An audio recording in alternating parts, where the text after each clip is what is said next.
কলিযুগ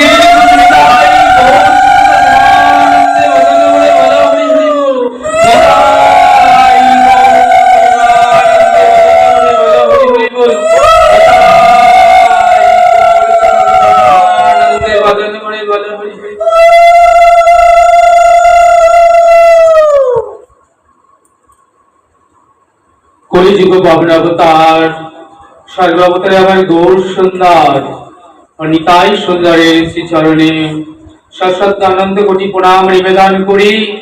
আজকের এই আনন্দ তীর্থে আমরা সমবেত হয়েছি গৌর গোবিন্দ কথা রসসুধা আস্বাদন করব বাসনা নিয়ে। পরম হংস চূড়ামণি পরম পূজ্যপাদ আচার্য বরেন্দ্র কৃষ্ণ লীলাতত্ত্ব রসিজ্ঞ মুনিসত্তম মায়ামুক্ত পুরুষ শিল সুখদেব গোস্বামী চরণ পবিত্র গঙ্গার তীরে ৬০,০০০ সন্ত মুনি ঋষিগণের পরিবেষ্টিত ভাগবতী আসরে ব্রহ্ম শাপগ্রস্ত মৃত্যু মুখ পথযাত্রী ভাগবত ভগীরথ মহারাজ পরীক্ষিতকে নিরন্তর অমৃতময়ী ভাগবত কথা রসসুধা আস্বাদন করিয়ে চলেছেন। আস্বাদন করতে করতে উপনীত হয়েছেন ভাগবতের ১০ম স্কন্ধ কলেবরে। ছিল সুকমণি আস্বাদন প্রসঙ্গে অগ্রসর হয়েছেন ভাগবতের ১০ম স্কন্ধে ৯ম অধ্যায়ের প্রথম শ্লোকে।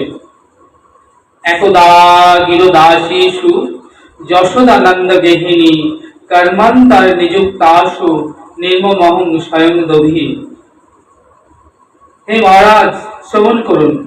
একদা অর্থাৎ কোনো একদিন, সেই দিনটি কোন দিন না কার্তিক মাসের পূর্ণ অমাবস্যার দিন, যশোদানন্দ গেহিনী কর্মান্তর নিযুক্তাসু নির্মমহং স্বয়ং দধি, অর্থাৎ নন্দালয়ের সমস্ত দাস দাসী নিয়ে নন্দ মহারাজ চলে গিয়েছেন কোথায় না গিরি গোবর্ধনে ইন্দ্র পুজো করবার জন্য। নন্দালয় এখন দাসী শূন্য। তাহলে নন্দালয় সেবা করে কতজন না ১০০ দাস দাসী। তাহলে যে গৃহে ১০০ দাস দাসী সেবা করে তারা সকলেই নন্দালয় ছেড়ে চলে গেলেন কেন না বলছেন এটা যোগমায়ার ইচ্ছায়। কারণ যোগমায়া আজকে যে লীলাটি নন্দালয় সংগঠিত করবেন, সেখানে দাস দাসী থাকলে সেই লীলাটি সংগঠিত করা যাবে না। তাই জন্য আজকে যোগমায়ার ইচ্ছাতে নন্দ মহারাজ সমস্ত দাস দাসী নিয়ে গিরি গোবর্ধনে গিয়েছেন ইন্দ্র পুজো করবার জন্য। যোগমায়া অর্থাৎ শাস্ত্র বলেন যোগ মায়া যোগ শক্তি বিশুদ্ধ শক্তি পরিণতি তার শক্তি লোক দেখাইতে এর পুরাতন ভক্তগণের গুরুধন প্রকাশ করিল নিত্য লীলা হইতে। সেই নিত্য গোলক থেকে যোগমায়া কি করেছেন না আমার গোবিন্দকে নামিয়ে নিয়ে এসেছেন কোথায় না ভূলোকে মধুময় শ্রীধাম বৃন্দাবনের ৮৪ কোটি ব্রজমণ্ডলে। কেন না মধুর লীলা করবার জন্য। তাহলে সেই আনন্দ স্কন্দ পরমানন্দ সচ্চিদানন্দ আনন্দ রসগণ বিগ্রহ যিনি অনাদিরাদি গোবিন্দ সর্বকারণ কারণম, সেই সর্বকারণের কারণ তিনি আজ এসেছেন কোথায় না মধুময় শ্রীধাম বৃন্দাবনের ৮৪ কোটি ব্রজমণ্ডলে সব পার্শ্বদবৃন্দ সঙ্গে নিয়ে এসে মধুর লীলাবিলাস করছেন। শাস্ত্র বললেন যে অনুগ্রহায় ভূতানাং মনুষ্য দেহমাশ্রিতাং ভজতে তাদিশ ক্রিয়া যা সুত তৎপর ভবে। আস্বাদন প্রসঙ্গে আমরা অগ্রসর হয়েছিলাম যে লীলাটি, সেটি হচ্ছে এই কার্তিক মাসে দামবন্ধন লীলা।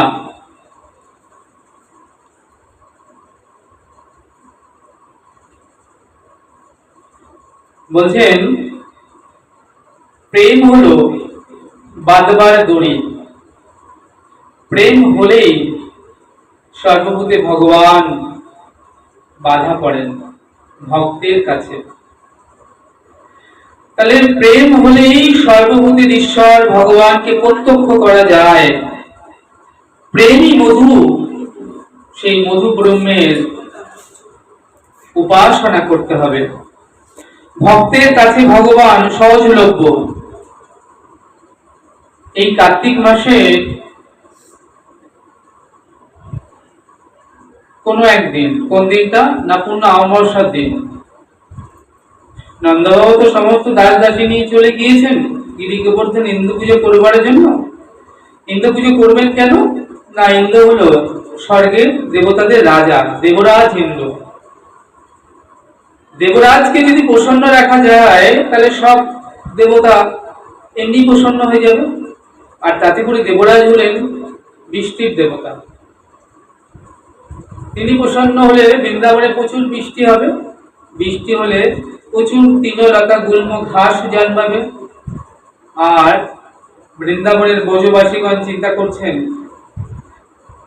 যে আমাদের রয়েছে নবলক্ষ ধেনু, নন্দ মহারাজের একারই নবলক্ষ ধেনু, ব্রজবাসীদের আরো কত কত ধেনু রয়েছে। তাহলে ঘাস হলে সেই বৃন্দাবনের গাভীগণ সেই ঘাস সেবা করবে। আর ঘাস সেবা করলে কি হবে, তাদের বাটে প্রচুর দুগ্ধ হবে। আর দুগ্ধ থেকে ক্ষীরসর নবনী প্রস্তুত হবে। আর ক্ষীরসর নবনী কি হবে, প্রস্তুত হলে গোপাল সেবা করা যাবে।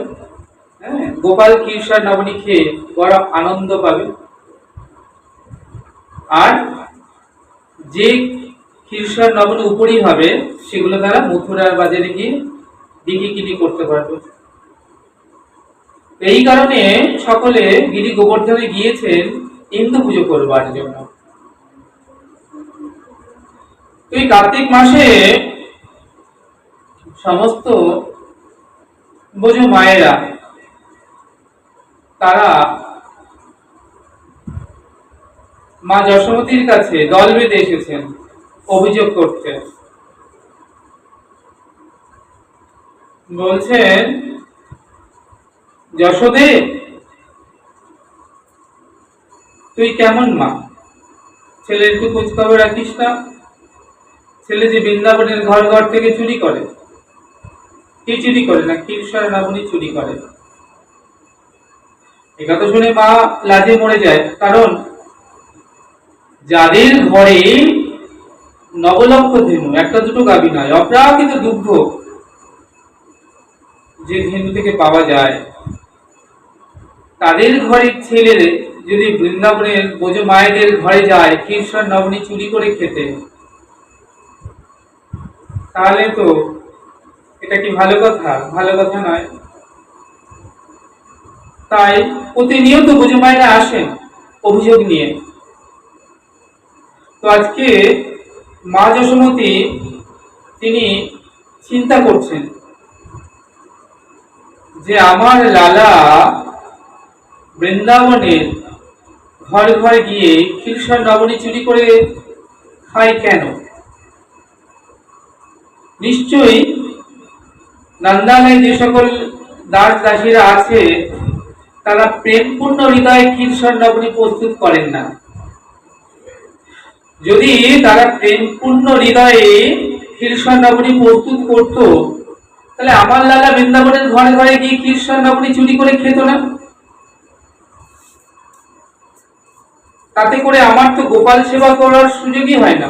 মা যশোমতী যখন গোপাল সেবা করতে যায় তখন নন্দালয়ে সেবা করে 100 দাস দাসী। তারা বলে, ও মা, আমরা কেন রয়েছি, আমাদেরকে দাও।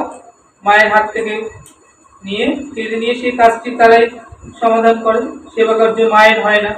তাই মা মনে মনে চিন্তা করছেন, আমার তো সেবাই করারই সুযোগ হয় না। তাই আমি যদি একদিন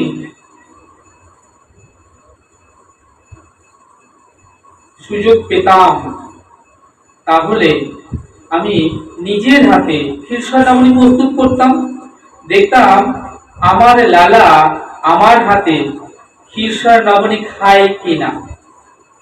মা চিন্তা করছেন এই কথা।